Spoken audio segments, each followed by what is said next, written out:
try to circle to the sides and lift, watch what will happen. Luke, he's going to stay in his stance. He's going to block my knees where I can't lift him.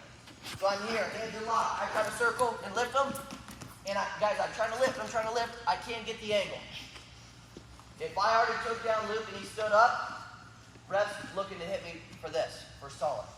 So I have to get him back to the mat. Or guys, let's say I hit him in a slide by. I get around behind Luke. I have to take him down to beat him.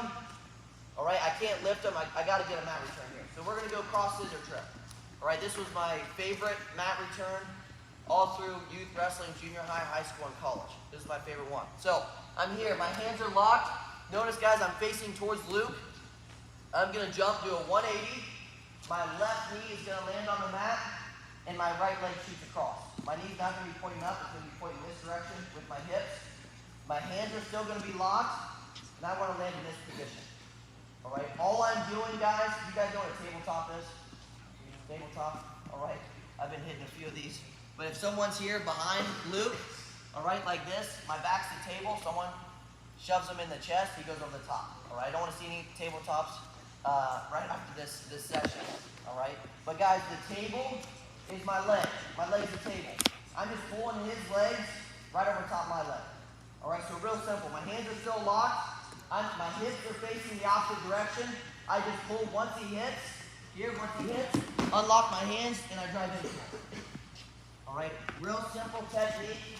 All right, hands are locked. I'm facing towards Luke. I jump to here. Then I pull. I pull him right over top of my leg, and then I drive into him with my chest. Make sure, guys, all right, there's a few mistakes here. Make sure if I jump up in the air, I'm not trying to do some crazy kick to his leg. I cannot hit his leg once I leave my feet. If I jump up, and if my foot barely touches his leg on the way down, ref's going to stop it and give Luke a point. I cannot hit his leg on the way down. So when I'm here with Luke, I jump, watch my right leg from here to here. Still has not hit his legs. The only time my leg hits his legs is when I literally pull him over the top of him. All right, cannot hit his leg on the way down. Also, guys, about 3 years ago, I had someone say, "Hey, coach, is this locking hands?" All right, maybe think for a second. This is not locking hands. If Luke's touching the mat, all right, now, guys, this is locking hands. If he's not touching the mat, I'm good here. Last thing, guys, that you got to look out for, if I fall to my hip when I go to take Luke to the mat, if I already took him down, I have to unlock my hands. What Luke can do, he can hit me with the inside switch with his right arm. We'll go slow. So if I'm here, I'm doing everything right. I do a cross scissor trip. When I pull, if I go to my hip, here I go to my hip, I have to unlock my hands. There Luke can hit me an inside switch, and he can reverse me, or he can take me down from there.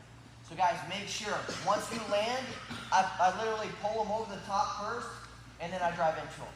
All right, again, here, hands are locked. I'm trying to lift him. Here, I'm trying to lift him. He's not going down. Jump. Cross scissor trip. All right, I'm changing direction. I'm not doing this. Here, notice my hips. All right, if I try to go this way, I'm definitely going to my hip. He can definitely hit me in a switch. Here, trying to lift him. Trying to lift him. He's not going. That's fine. I'll take him back. If he's staying low here, he's blocking my knee.